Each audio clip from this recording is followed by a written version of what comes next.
First of all, a massive thank you to everyone that has been listening to the podcast and sending me lovely messages about it. However, I know from the analytics that we also have a ton of secret listeners. So if you're a secret listener, my request to you is as follows.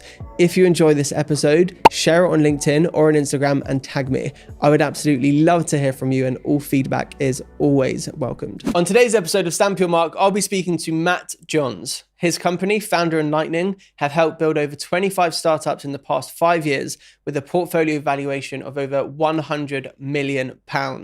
If you're a founder or an aspiring founder, you're going to learn a ton from this episode. Introducing Matt Jonns. Having an idea, spending a few weeks building it, launching it, realizing nobody wants it.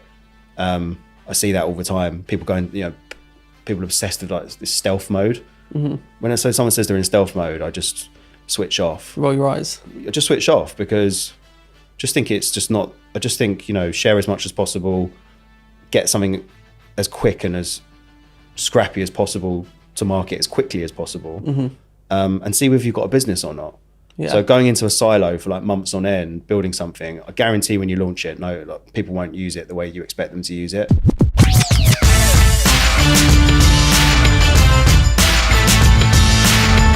Matt Jonns, how are you? Hey Joe, I'm very well, thank you. How are you? I'm well, thanks. Thanks so much for making the time to join. Absolute pleasure.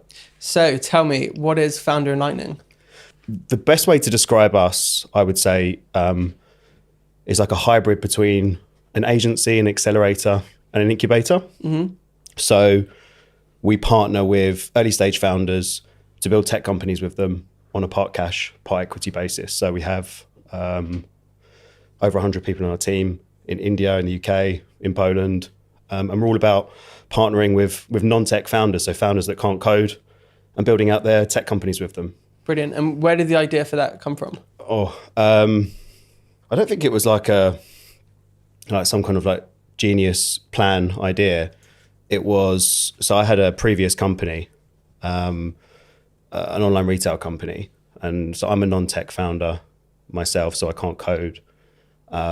And essentially people were coming to me asking how I ran this previous tech company.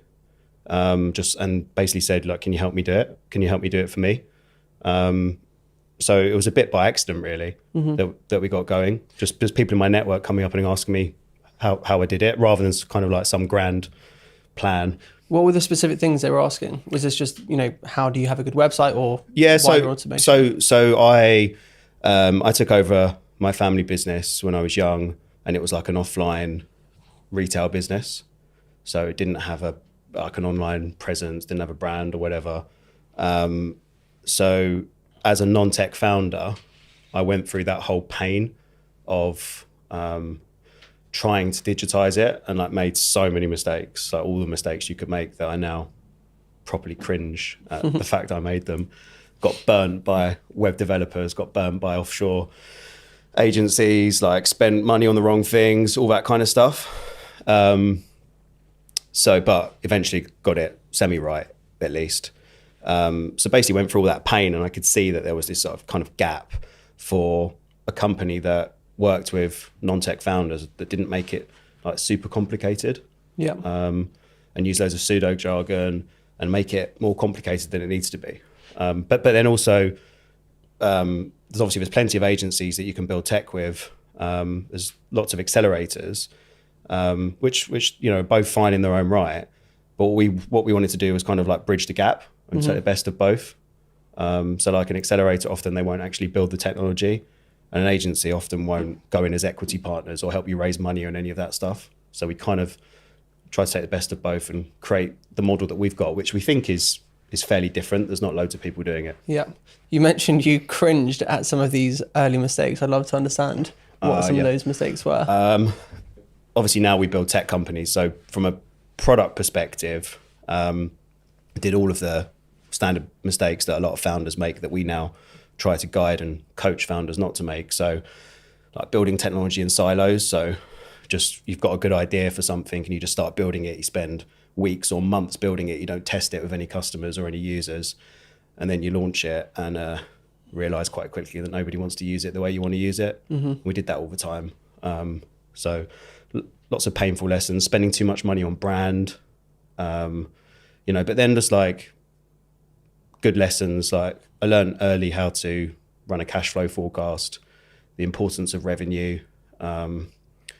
Made quite a lot of mistakes in the early days about, turnover over profit and stuff like that. So just exposed to lots of situations early on that, have kind of learned some lessons early doors. Yeah. And so what age was this? What age did you start kind of getting into business, getting into entrepreneurship? Well, I worked in the family business since I was like 12. I don't actually know if that's legal anymore. Right.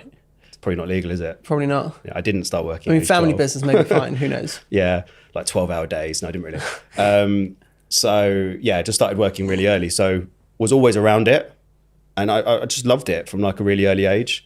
Was just always interested. I was always reading like, the like really like cliched autobiographies like Richard Branson and stuff like that. And I just always thought that was something that I wanted to do. But do you know why that was?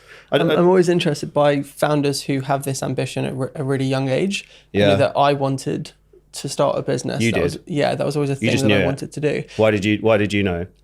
Well, I really think a big part of it was having the people around me egging me on when I did something slightly entrepreneurial. Yeah. So I would import phone cases and headphones from China and sell them at school. Yeah. And my family made such a big deal out of it. And then my grandma would always say, "Oh, you're like a little Alan Sugar. Like, he's got to watch his back." Did you do it just like that? Just like that with a hand movement as well.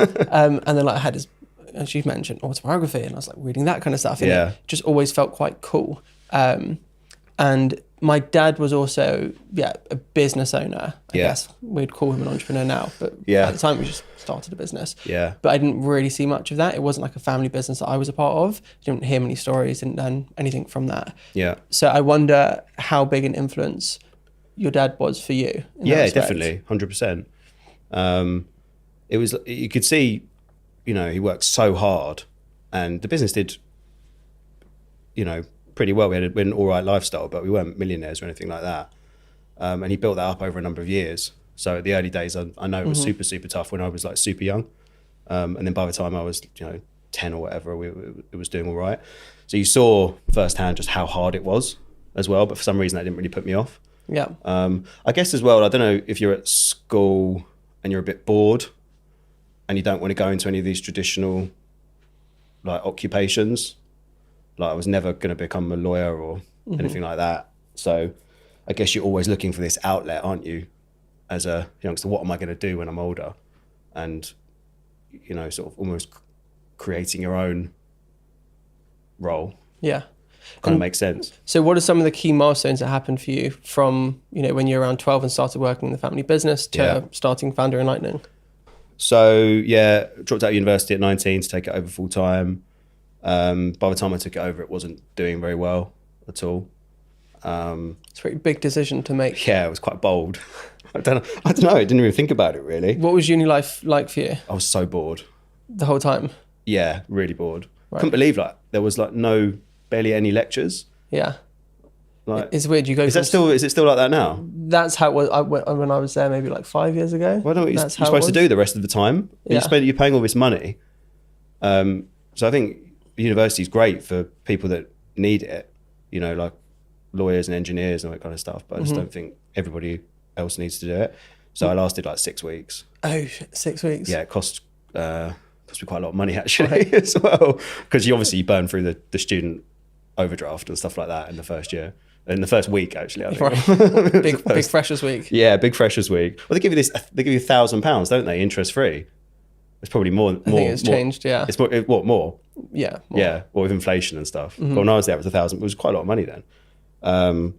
So yeah, burnt through that. Through that pretty. And so, when you were there, were you just continuously thinking this is just a waste of time? I was just really worried that I was just going to get into this perpetual loop of being lazy. I'm not a lazy person, but if I've not got stimulation around me, then I could see myself getting lazy. You have to be a good studier, don't you, at university? I was never a good studier. I used to do okay at exams and stuff, but just sort of get through them, not really by studying much. Was your thought process just quite obvious? It's like, okay, I'm not enjoying this. I'm going to leave. I'm going to run the family business. Yeah, I was kind of like doing bits of it anyway. I wanted to give it a go. I'm glad that I went and gave it a go, but certainly don't regret dropping out at all. Were you quite open with your feelings about uni whilst you were there? Like, were you talking to friends, lecturers about it, about potentially leaving? Do you know, I can't remember. I remember going to and speaking to the. I remember the final thing for me was that we were doing it was like a lecture on how to use the library. Right. I was Oh, like, that's painful. I was like this. I can't do this anymore. Yeah, that's horrible. Yeah, that's like my worst nightmare. yeah, I know. Okay, and so you then drop out, you start the business, start working on the family business full time. Yeah. What was the trajectory of the business from that point onwards? I mean, like, being quite honest, it was basically 5 years of borderline hell. Right. It was really hard, really, really hard. I was in an industry where it was really difficult to make money. And I was young, so I made loads of mistakes. But that being said, like I say, learned loads. And we took it from the business being on its knees to a situation where it was doing all right, and grew it. I think we had about 20 staff or something like that by the end of it. But yeah, just it was really, really difficult. But yeah, again, for some reason, it didn't put me off wanting to do more stuff. Yeah. And so then was it immediately after that you started Founder and Lightning? So we had, I was kind of doing a bit of both at one point. So like I say, because we were mid building out the online retail company, and like I said, it was almost natural. I had a couple of people sort of reach out and say, like, can you help me with this? And then we just used the same like engineers that we were using for the retail business. So someone that I met building that business, Vishal, who's based in India, it made sense for us to start the business together. Right. And that was a massive advantage because I had the contacts then over in India to get things going. So I had people coming to me wanting to sort of use those skill set that we built up over a number of years, and had the ability from our contacts in India to start projects and stuff. So like I said, it was just quite a natural, but it was quite an organic start. I think we set the business up on like $5,000 or something. Right. So, and it was always, we didn't raise any money for like the first year. So we were relying on people, so we got to revenue really quickly. And so what's the story of the first year, second year of the business? Lots of learning. Again, made loads of mistakes. What kind of mistakes are we talking? Well, the first client didn't pay us. Oh no. Yeah. Just bad person or dodgy? Were they not happy with the work? Maybe they were a bit naive. Maybe we were a bit naive at the time. Kind of, they were like, got this investment lined up, blah, blah, blah, and then the investment didn't come in. Got it. But at the same time, if we wouldn't have done that, then we wouldn't have started maybe, or at least, I don't know, started as well as we did, because it kind of made it real. So before then we were doing some stuff, but it was like much smaller projects. Right. And this was like our first big one. And that because of this, I needed somebody in the UK to help me. And that's when I met Pavel, one of my co-founders. So maybe I wouldn't have met Pavel, but that was a pretty painful few months. Yeah, I can imagine. Yeah. First big project and it just goes to shit. Yeah. They just didn't pay. And you'd done all the work for it, right? Yeah, we did all the work for it. But I don't know. It was, in hindsight, it was really stupid. What was stupid? Were there things that you should have done beforehand? I think you should just say no. It was just because we took on quite a lot of risk to do that, to deliver it all. Which we're in a position now as a company where we can almost, because of what we built up, we almost can take punts like that a bit more sometimes, but we certainly couldn't then. Yeah. But we managed to win a couple of other projects at the same time. And like I say, I guess everything happens for a reason, right? So No, exactly. Certainly learn from it. What were some of the other mistakes? I'm really interested in them, especially in the early days. Double down on my mistakes. Yeah. Okay. I don't know, I think that's at the early days. I think that's them. The mistakes in the previous company, like I say, like focusing too much on brand, not talking to customers, not focusing on profit enough, focusing on revenue and thinking that would be enough. Not having enough of a handle on just some of the basic finances. But yeah, I think when we started Founder and Lightning, obviously was called You Create. I think not not getting paid in the first instance was definitely a bit of a mistake. But I think we managed to get through most things. We haven't made a huge amount of mistakes in Founder and Lightning so far. Great. And how would you describe where Founder and Lightning is currently at, like in terms of the businesses that are in the portfolio, the businesses that you help and so on? Yeah, I mean, look, we've just got such an amazing bunch of portfolio companies that we've worked with. And I just feel like because of what we've learned over the last 8 years, we just know really exactly what goes into building a successful startup. Mm-hmm. So just feel really confident that, if somebody wants to build something, that we've got the process, we've got the expertise, and we've got the experience to do it. So it's just a really exciting position to be in. Yeah. And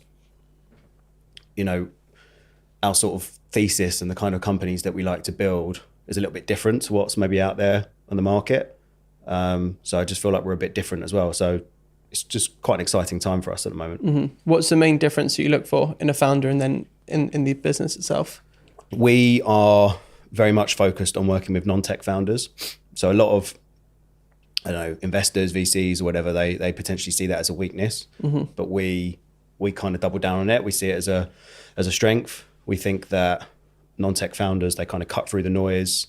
They can spot a problem firsthand that needs solving. With non-tech founders, we like to really work with people that are domain experts as well. So they know their industry inside out. So, we would, if somebody wanted to build a personal branding app, obviously you'd be like the perfect use case, non-tech, and your industry inside out. So we think that those types of founders have got a real edge just because they know their industry deeply. And then the type of companies we really like to build are B2B SaaS in like super niche spaces. So like the more niche, the better. So, we're not looking for like these super sexy industries where like billions and billions of pounds are going into them. We think there's this sort of untapped, I think, this sort of untapped market a bit, which is like, just there's not loads of people playing, and there's an opportunity there for founders to build really good businesses that might not become unicorns, or they probably won't be, but there'll be nice sustainable companies that will have life-changing exits for the founding teams and also for the investors as well. Yeah. Is that a trend that you've noticed, that everyone is going crazy for, unicorn companies and huge VC raises? Yeah. Ever since I've got into this sort of 8-9 years ago, it's just always been about that. But then I was, thinking that, when you watch like films like Social Network, for example, it wouldn't be as interesting, would it? If it was for like a, $1 million turnover SaaS company. Yeah. Do you know what I mean? So I get why. And if you're an ambitious young founder, you don't wake up in the morning and go, I want to build a really small company that doesn't do, huge things. So I just think it's just ingrained in maybe founders and then investors that they want to just go as big as possible and just do everything like massive. But I've just seen firsthand that there's just so much untapped value in they're not small. They don't have to be called small companies. It doesn't mean unambitious. £100 million exit is amazing for the economy, amazing for everybody. But that won't interest some VCs or even some founders, I guess. Do you think this focus on the VC world and unicorns and so on and so forth is harmful at all to entrepreneurs? Yeah, I think it's really harmful. I think it's really, really harmful. I think the pressure that founders are put under and founding teams for this like growth at any cost. I think some perfectly good businesses that would have done really well failed because they were just pushed too hard because they took too much money, which means they have to sell the business for a certain size for it to be viable. Yeah. If they just would have taken less money, the business could have grown slightly slower. I think it's really, really harmful. And I think one of the frustrations I've got with the industry is just how much money is going into certain, like the 10-minute grocery apps and stuff like that, like billions and billions of pounds. But I know certain founders that have got really good early stage companies that can't quite get the funding that they need. So there's this like gap that we have to make sure that we look after as a country. Otherwise, there's a lot of those really good opportunities that are going to go to waste. Yeah, it makes me think of Fast, the company that by Dom Yeah. Holland. I watched them for as long as they were around, really, just on social media thinking, whoa, these guys have got it. They are doing so You brilliantly. really got excited by it, didn't you? Got so excited by it. Yeah. I thought the guy was wicked. I didn't read much about his backstory at the time. Yeah. I was just seeing what he was building, seeing all the brilliant marketers that they were bringing into the business. I thought it looked insane. And then obviously I saw quite recently and then read your post, like the whole business just went under. Yeah. And I think it was within like 2 years, 18 months. Insane. Where did the money go? Yeah. But I don't know. I think I said at the time, like, I'm always don't want to criticize founders because I know how difficult it is, and I continue to make mistakes all the time. So I just wonder what pressure he was under and whether he felt that he needed to do what he had to do. I don't know. It just feels like something's a little bit broken with that. But then, you wouldn't maybe get as excited as you were looking at posts if someone was like, oh, I've just got to 500k ARR. Does that get the same buzz? After 4 years. After 4 years. It's not sexy. It's not sexy, but it's maybe got more chance of employing, the right people and paying the right tax and all this kind of stuff. Yeah. I don't know. I just think we just need a little bit of a shift in mentality for everyone to get as excited about those companies as we do about the unicorns. How do you think we can do that? I think it's happening, actually. Since there's some people talking about it, and even like some of the big outlets like Sifted and stuff are now starting to allocate, like Courier Magazine. It's actually stopped doing it recently, but it used to have like a whole section of like sub £1 million fundraisers. Yeah. So I think it is happening, and I think it's happening because founders have been burnt, VCs have been burnt on this kind of like 10-year loop over the last 10 years, and maybe it's not. I guess you've just got, there's been so much money available, it's had to go somewhere. And the challenge is it often doesn't make sense for this institutional money to make the smaller bets, like the smaller ticket sizes. Yeah. So, but I think that's changing as well. I think even you're seeing VCs trying to get in earlier and earlier now. So I think there's a shift. It's happening. It's just needs to be sped up, ideally. Do you think that anyone can become an entrepreneur and start a business? It's a big question. Some people think really strongly. I don't know about whether it, I'm qualified to answer. I wouldn't ever want to put somebody off. If somebody felt they were, then who am I to say whether they are or not? Just the fact that they want to be, I think, shows that they are. I think that's the key. You've got to want to do it because it's really hard. You've got to actually properly want to do it, like for a long time, day in, day out, not just think you want to do it. But there are clearly a number of traits that I've seen, because we've got, I think, 35, 36 founders in our portfolio. And obviously I've been in like the industry for quite a long time now. So I've seen it. And if you haven't got grit, determination, like gumption, you're not going to make it. And I don't think you can necessarily learn that. You've got to have like ridiculous positivity, but then also it can't be toxic positivity. You've got to acknowledge if things aren't going well and actually fix them rather than stick your head in the sand. And also you've got to be a little bit humble. You've got to acknowledge that you make mistakes. You've got to be willing to learn from people. And those traits I've seen with our portfolio companies, they're the ones that have really worked. I don't know how much of that you can learn. Yeah. So I don't think you can be that stuff. I don't think you can be an entrepreneur without that stuff. So I don't know if I've answered your question or not. Yeah, no, you have. It's difficult because there are so many things that you have to do. Like when you hear any entrepreneur talking about other people starting a business, it's always like you've got to be determined, you've got to work hard. You said you've got to be humble, you've got to be positive. Yeah. There's so much to that, but at the same time, once you get stuck in, you kind of don't really have a choice. Yeah. You just have to learn these things if you want to continue doing it. Yeah. Or maybe there is a choice. There's a choice every single morning when you wake up and decide, okay, I don't want to quit today. Yeah. I'm going to just get on with it and get stuck in. Yeah, I agree. And then all of those things come. Not quitting is part of it. Yeah. I don't know. Do you think people sometimes start it and then go, oh, I don't want to do, I don't know how many people become founders and then end up getting jobs later on. I don't know. I'd be interested to see that, but I can't imagine it's a lot. I think there's a pride part to that as well. Yeah, that's true. There's a certain ring and sexiness that comes with starting your own business, being your own boss, especially when you're kind of loud about it in public, which sometimes is a really good and important marketing strategy. To then go and work for somebody else, it almost feels like you screwed it. A friend of mine's done this recently, and he's been really good about it. He posted it on LinkedIn. I think, he wants to build his personal brand at this new company. Yeah. But they were working on their business for 3 years, 2 founders, marketing agency. And, after a while he was like, look, there's only so long I can do this for, knowing that it's just not working. Yeah. And that right now my career just doesn't work for me. I can't do it. Yeah. Does he want to be a founder again though? Yeah, definitely. Yes, just wants to find the right thing. Yeah, exactly. I would imagine most people that become a founder, if you take the leap, you end up then carrying on and wanting to do it long term. But I don't know the stats around that. Have you ever had times when you're like, oh, I wish I just had somebody that was my boss that, I could just turn up to work, do the job, get paid and leave? Honestly, I think I'm probably unemployable. Right. So probably not. Because I just don't think I would, I don't know. The thought, I would just be like, if somebody was telling me that, I'd just be a bit like, oh no, you shouldn't do it like that. But yeah, I mean, having like a salary and stuff sounds great sometimes. Definitely. When things are really bad, it can When be things are really hard and nice really thought tough. in the back of your mind, like, Yeah. I can just go work somewhere. Yeah. But the reality is, like, it would be really tough for somebody to do that. Somebody spent years building up a business into something really tangible. And Just don't think I'd be very good. yeah, I just don't think I would do a very good job. So I'd probably just do their brains in. yeah.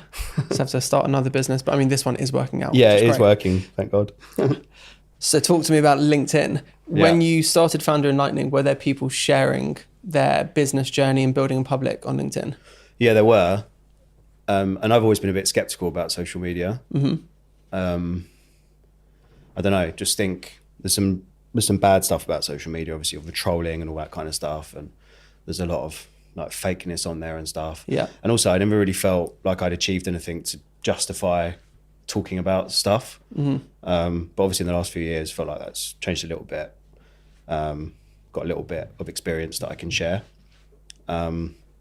So yeah, people were always learning stuff, but I've just seen it go massive in the last sort of year or two. Yeah.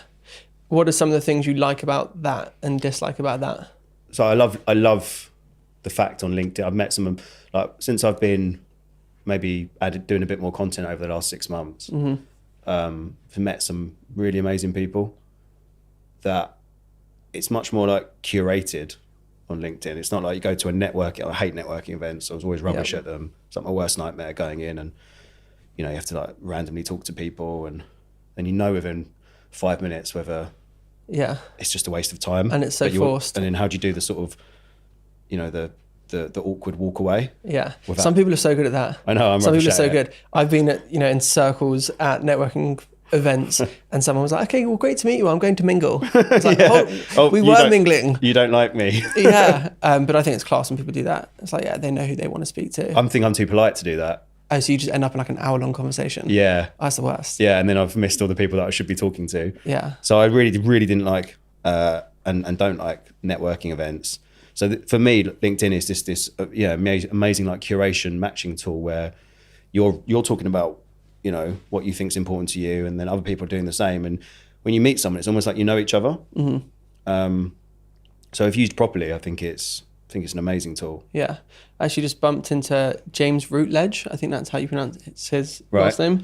Founder of Sanctus, literally as I was in a co-working space. I've never met him before. We've spoken briefly on LinkedIn. I pointed to him. I was like, are you James by any chance? He's like, Joe Binder. I was like, hi, how you doing? It was really nice. It's like, I definitely feel that. It's like we already know each other. I've read so much do you know of what I his mean, content. Though? Yeah. But how amazing is that? It's pretty cool. And then you kind of, it like fast forwards the first like two meetings because you're just talking like you're already, a network. Yeah. There is a lot of crap on there recently that I've seen. Yeah.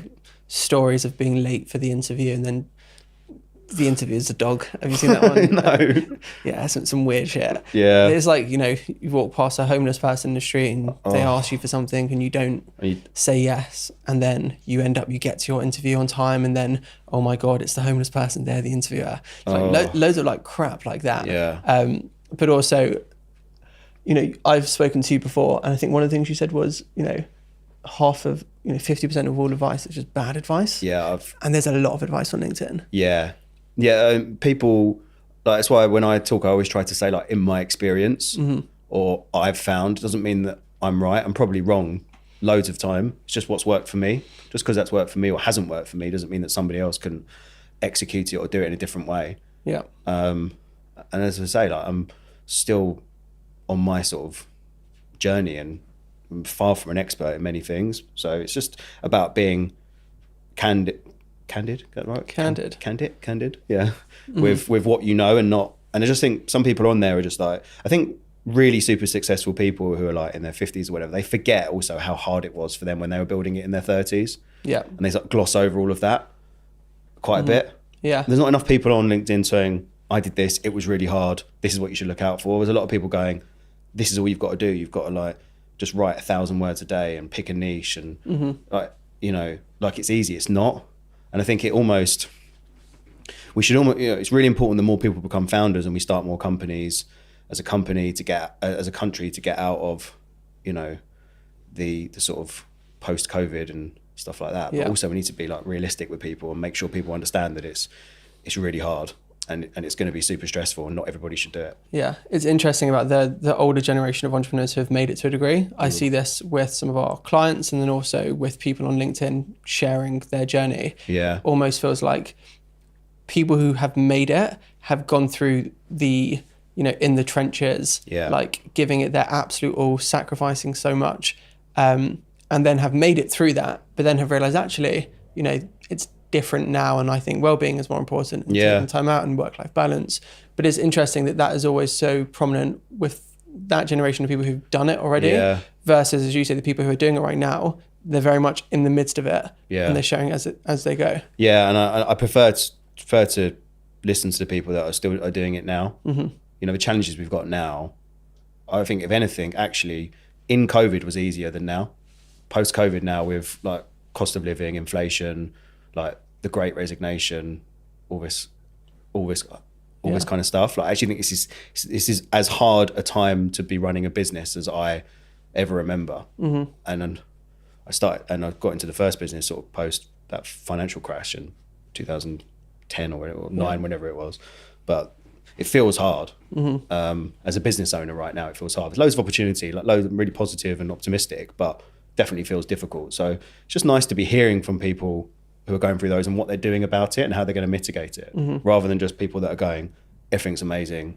You know, I just think that toxic positivity is not great. Where do you draw the line between toxic positivity and just genuine positivity and trying to kind of make the best out of a worse situation? It's a really hard balance, because, you know, as a founder, if you get knocked over, you just got to get back up again. Yeah. But I guess the difference is you've got to acknowledge that things are hard and do something about it, rather than just going, it will be fine. You've got to go, okay, why is this going wrong? What do we need to do about it? But I'm positive that I'm going to be able to sort it out. You know, that's the positivity. I can sort this out. I know I can, but I'm also acknowledging that I need to do something about it, rather than just stick my head in the sand. It's a good distinction. So you've worked with so many founders. What are some of the most common mistakes you see first-time founders make? It was the same sort of like 10 years ago, and it's literally the same now. It's spending loads of money on a brand up front before you built a product. With something that looks sexy. Something that looks amazing. Founders are like, because and often a lot of the founders that we work with, they're non-tech, what they can control is what something looks like. And it's really not important once you're trying to build the business and you're trying to work out whether there's actually a company there or not. You know, it should be super scrappy at the start. You should spend as little money as possible. If you look at like some of the first versions of some of the biggest companies in the world now, the difference is enormous. So when a founder sort of says, I've spent 10 grand with a branding agency on what the brand's gonna look like, it just fills me with dread, because every single penny should be going into building your product. Yep. And obviously I'm coming from a tech startup context here.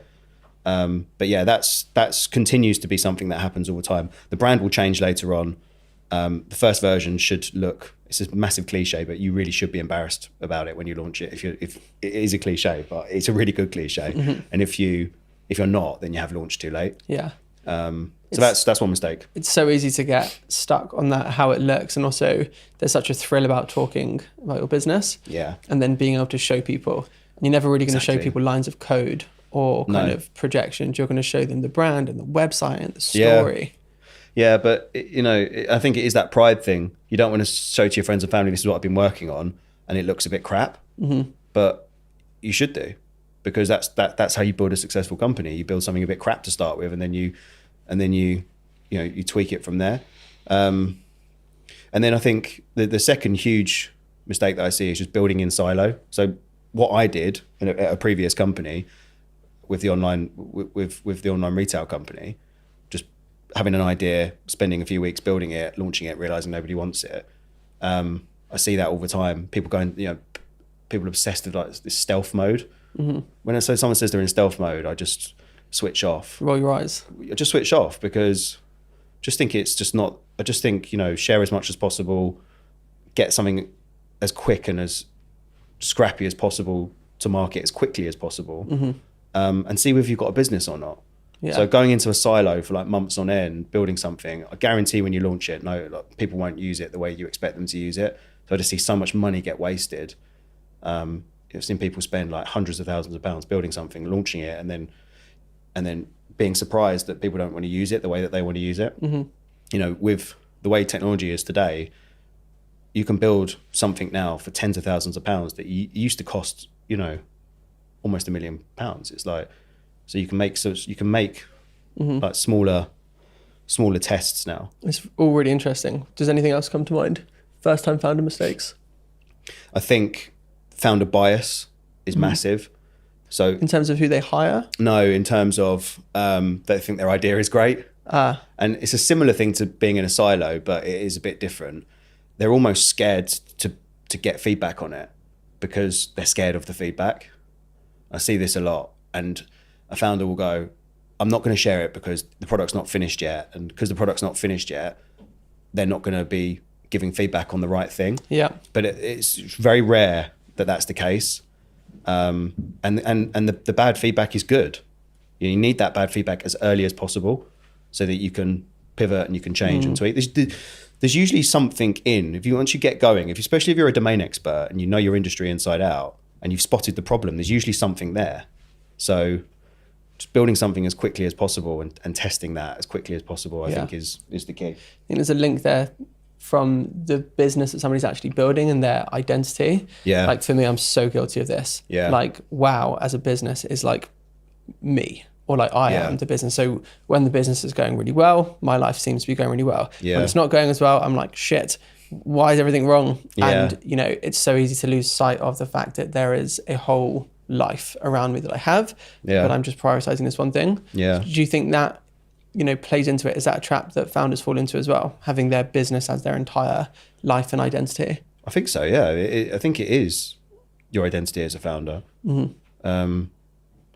Maybe less so when you become super successful and you can, I don't know, have your personal things that you're doing, like charities and stuff like that.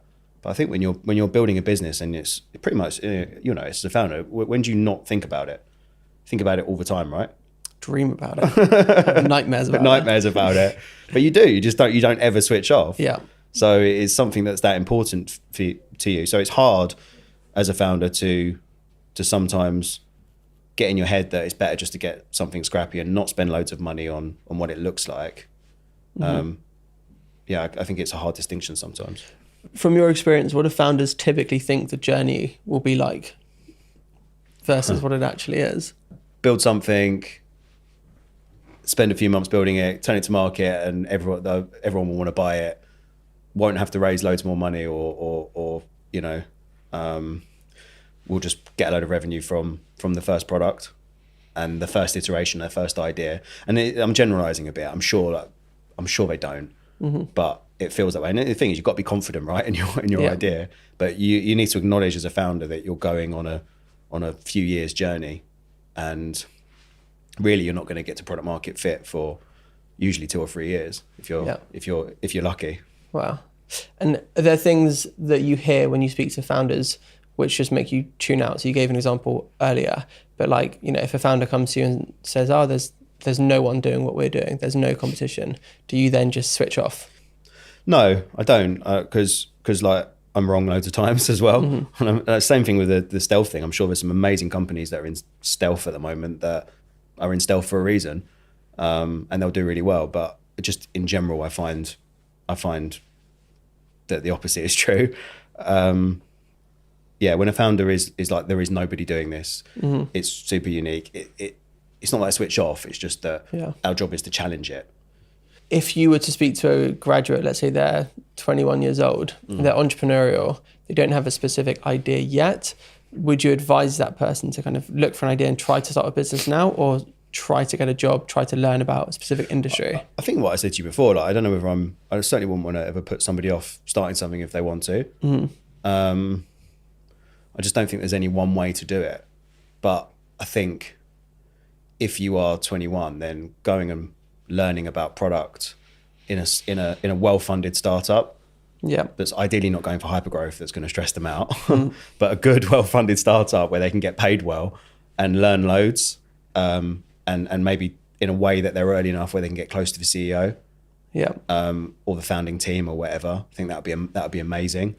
But sometimes, a 21-year-old is going to have a certain perspective that a 35-year-old won't have. And maybe that is the time for them to launch the business. I think if there's like a burning desire and they've seen something to launch, then why not? But I think spending some time learning can be good as well. Yeah. And when it comes to non-tech founders, that whole world, interests me, because for me, like, I've had ideas about tech before, then actually going one step further and thinking, how could I launch this? It's a very kind of difficult thing to go through if you have no clue how to write a line of code. And if you just aren't familiar in that world. So what's been your experience there with the people that you work with, and how do you, encourage them to start? So our job, I reckon, if I can really break it down, is to take their massive vision into bite-sized chunks in a way that they can launch, and basically our job is to de-risk it over time. So our job is to mitigate that risk by making sure that all the main reasons why startups fail. So number one reason a startup fail is, the stats say, because the problem the founder thinks they're solving just doesn't exist. And actually, all of the other reasons are all just off of that. Run out of money, wrong team, whatever, blah, blah, blah, competition. It's all because the problem wasn't big enough. So that's the biggest thing up front, is to make sure that the problem isn't just a nice to have. And we can do that through research and talking to people, and you can build like really small prototypes and make sure. Then the caveat to all of that is ultimately somebody has to take a punt at some point. So the founder has to have some kind of gut intuition. You can't research every single situation. You don't really know until you build something and get it into people's hands whether they're going to like it or not. So that's why we like to work with founders that have got the domain expertise, because they've seen the problem over a number of years, and then hopefully they've got the network to be able to sell it into. But then our job is just to build something as lean and as cheaply as possible, so that you can do it. And if it doesn't work, then at least, investors haven't lost millions of pounds, and the founder hasn't lost millions of pounds and years of their time. You want to try and do everything as quickly as possible. What message would you give to your younger self, pre-founder and Lightning, if you could go and speak to younger Matt Jonns and just have a one-to-one conversation? What would be the themes you discuss? What would be the advice that you give? Probably just like acknowledge it's going to take ages and be patient. I'm a very impatient person, and just try and enjoy the ride maybe a bit more. And just don't try and do everything as quickly as possible. Just acknowledge that it's going to take time and you've got to enjoy it along the way. I like it. And so final question is about kind of leaving your mark on the world. So the podcast is called Stamp Your Mark. And so I'd love to hear what kind of positive influence you'd want to have. Well, so, I mean, at the moment, the thing that gets us excited and the reason we exist, Founder and Lightning, is because too many startups fail. And I think, like I said before, as a country, we need to create companies, we need to create wealth, because of all that, the tax that it creates, the jobs that it creates. And the startups, they come from nothing. It's just an idea in somebody's head, and then 3 months later the product's been built and there's users. I mean, it's an incredible process to go through and like so exciting, but too many of them fail. So that's what we feel like our job is, almost like our civic duty is to stop that from happening and create these next wave of companies and help non-tech founders to become product-led CEOs. And I think that's kind of like our mission at the moment. That's great. And I think that will carry on.